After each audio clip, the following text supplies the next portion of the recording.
Should be a hot one.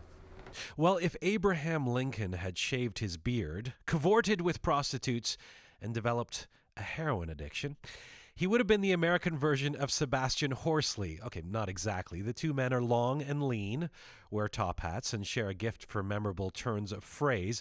But Sebastian Horsley is most definitely not a hero in America these days. He was blocked from entering the United States last month on grounds of moral turpitude, an expression that means vile, shameful, or base of character.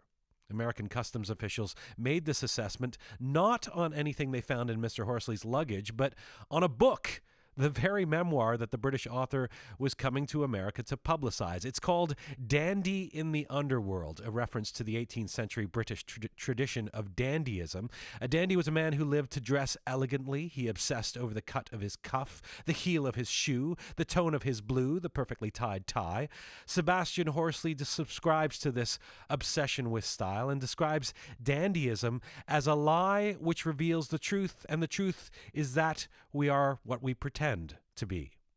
Sebastian Horsley has chronicled his life, his art, and a good deal of his debauchery in this funny, outrageous book, and he joins me now from our studio in London in the UK. Hello, Sebastian. Hello, darling. Hello, Canada. Hello, everybody. Fabulous to have you on the show. You actually look a little bit more like Nick Cave than Abraham Lincoln.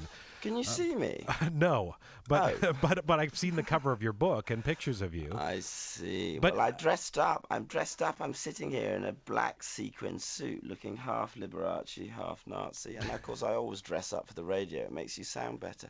But I didn't realize you couldn't see me. I'm sorry about that. Do you have a top hat on? No, I don't. Oh. I thought I would I thought I would change a little bit. I'm getting tired of it. What are you wearing? What kind of pants are you wearing? Oh, gosh. Isn't this important for dandyism?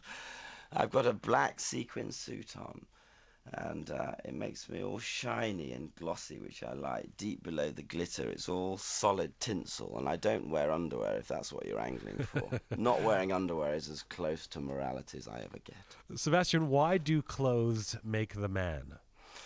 Because clothes are not affectations encrusted upon your public image. They're a way of stripping yourself of everything apart from your true self. Dandyism, you can only judge the style by the content, and you can only reach the content through the style. Clothes are not clothes. You're wearing your thoughts, your attitudes to life. This is the point. That was nicely done. It was rather, wasn't it? Yeah, we're both impressed with that. Yeah, I'm impressed myself. So look, it was just a month ago that U.S. Customs sent you packing back to the U.K., barring you entry into the United States at Newark Airport, just outside of New York City. What was your first clue when you walked up to those customs officials that they might not let you in? Well, I had taken off my nail polish. I wear nail polish, you can't see, but I wear it because my hands are getting old. They're getting so old that I'm surprised they remember to come out with me in the morning. So I wear nail polish, but I took that off. That was my one concession to their Ivy League sensibilities. I was wearing a top hat and makeup and a long, plunging velvet black coat and gloves. And as soon as I put my finger on the scanner, you put it on a scanner and it goes woo. Well, actually, it doesn't go woo, but it goes like that in your head. And then they took me aside and I realized things were not going as planned. And what did I was hoping to come in like Oscar Wilde, you see. He came in 1861 and saying, I'd even written I thought it was going to be a bon mot voyage. I'd written my line. I was going to say... What was your line? I was going to say, when they said, have you anything to declare, I was going to say, only my genitals and my genius. But of course I didn't even get that quip out. So what did they say to you? Why did they not let you in? I'm suffering from moral turpitude, which is odd really, because I'm feeling quite well, and I've never drunk turpentine in my life. Actually, that's not true. I have drunk turpentine. There was one time when I was on drugs, and I needed something to come down, and I'm a painter, and I did drink some terps once, but I didn't put that on the leaflets I went through. They said that what happened was that when you put your finger on the thing, I have a previous conviction for drugs when I was 20 years old, and I got a conditional discharge, and that's supposed to mean that if you remain a good boy, that it's not on your record. And I didn't remain a good boy, but I didn't get caught. So that was the first thing. And then I think they went off and they Googled me. I mean, they interviewed me or questioned me for about 8 hours. They knew more about me than I knew about myself. So are you a dandy 24/7? You wake up in the morning and you look in the mirror and you are a dandy. Yes, I may be naked, but I look at myself in the mirror because, let's face it, I'm my type. But yes, being a dandy is not a vocation, it's a condition. It's just something. I mean, people say I do this because I just want to get attention and, I'm like a child molester hanging around the lavatories or whatever it is that I do. But everybody wants attention. The point is that the motivation of every artist is, look at me, mum. We all have fantasies of fame and greatness, and life for most of us is a process of shedding those fantasies. But the dandy doesn't do that. The dandy it's a divine dance, and you can't help it. I simply can't help it the way I am. I was just born this way. Sebastian, speaking of attention and being an artist, as part of your development as a visual artist, you became infamous for a certain trip to the Philippines. Now, I know that you're very well known in the UK, but No. In terms of introducing yourself to Canada and North America, the people listening here, Yeah. tell us what you did in the Philippines. Well, I went to the Philippines and I was crucified. And I was really crucified. I was nailed through the hands and then hoisted on a cross, and it really, well, it hurt, frankly.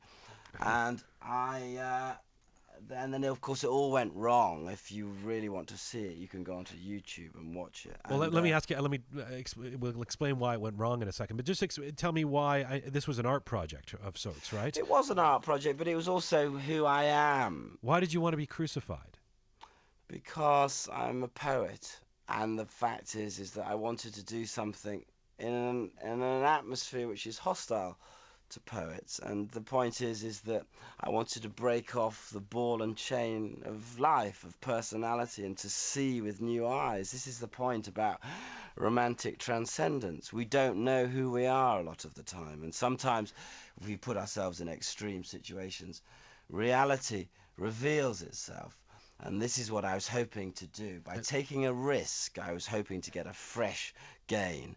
And so you literally had yourself nailed to a cross. I had myself nailed to a cross. And what yes. happened? Well, I lay down on the cross. I wasn't on drugs. Everyone thought I was on drugs, but it would have been absolutely ridiculous. I had been taking drugs for a large period of my life for no apparent reason. And the one time that I needed drugs to protect me from pain, I was offered them and I declined. I would have been pointless. As I said, I wanted to see with new eyes. I wanted to jump into the void, into emptiness, and discover something new. So I got on the cross, and they tied my arms, and then a chap called Ricardo, who didn't speak English, he only knew two words. One was no, and the other was problem. And he bashed the nails through my hands, and the nails are about 3 or 4 inches long. Okay. And I passed out, and then they raised the cross, and my eyes filled with tears. And I remember being up there and being pinned like an insect between two eternities, between the eternity of the sky and the eternity of the lake, because there was a lake in front of me.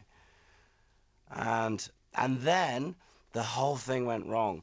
The cross collapsed, and I was spat off the cross, and it was an absolute disaster. And the Filipinos' explanation of it was that God had thrown me off the cross because if I'd stayed up there any longer, I would have died. And he spared my hands, because if the nails had been in my hands just a couple of millimeters more, one of two things would have happened. I'd have been left hanging by the cross, or the nails would have ripped through my hands. I mean, that was their explanation. I just thought I was probably too fat. How much of your life, Sebastian, is devoted to the pursuit of simply having a story to tell other people? Yes. Good stories happen to those that can tell them. I think that's very true. When I became a prostitute, I was doing it because I had been buying acres and acres of flesh all my life, and I genuinely wanted to see what it was. I genuinely wanted dear. to see what it was like on the other side. I wanted to turn myself into a slave and sell myself into freedom. Of course, there was a philosophy behind it. The cross didn't just fall in the studio, did it? What? It did. The whole place is out of control. Right, wherever you go, apparently. The light stand. Is that a bad omen? It's a okay. good omen, Just keep going. Let's keep going. So, to answer your question, to a certain extent, everything I do is a pose. To a certain extent, everything I do is for effect. But however, there is a serious intent. So yes, if, for example, when I became a male escort, I was interested in the whole philosophy behind it, but I was also very conscious that it was giving me a story to tell. That said, I became a writer by default. I was asked to write that book. It was never an ambition. Someone came to me and said, well, I mean, they asked me to write a column, and then I was asked to write a book. I mean, I may be vain, but I'm not conceited. I would never have written a book unless I had been asked and been paid to do it. So there you are. You're not conceited. No, I'm vain. Somebody that's vain is concerned with the effect that they're having on the other person. Like, for example, I'm talking to you now. I'm talking to people in Canada. I want people to like me or to amuse people. I want to seduce people. Whereas somebody who's conceited is concerned with the effect that they're having on themselves. Now, this is a completely different thing, and I'm certainly not interested in that. Well, it is most intriguing and somewhat exciting getting to talk to you. Having said that, is there a best before date on dandyism? Can you be a dandy forever, or will you? Is there a moment where you have to just graduate into non-dandy human status? No, you can't do that. This is the thing. Dandyism is basically like a religion. It's a kind of martyrdom of sorts, because you have to give up a lot of the things that other people have. You often have to give up love sometimes. Sometimes you have to give up marriage and babies and security, all the things, of course, that don't matter. You have to give those up. And there is a form of martyrdom. But no, you can't. It's, as I said earlier, it's not a vocation. It's a condition. So no, I'm afraid not. Sebastian, that was great. Thank you so much. I really enjoyed that. It was a pleasure. One of the best ones I've done for a long time. I feel really relaxed with you. Thank you for making it so pleasurable. Well, we'll talk to you again hopefully sometime. Oh, I hope in so. Canada. Well, I'll come and see you in Canada. I'd love to do that. Right on. You'll let me in, won't you? I'll talk to the authorities. Will you do that for me? I've been speaking with Sebastian Horsley, author of the memoir Dandy in the Underworld, published by HarperCollins. He was in our studio in London. That was good, wasn't it? Felt good. Did I sound a bit slurry?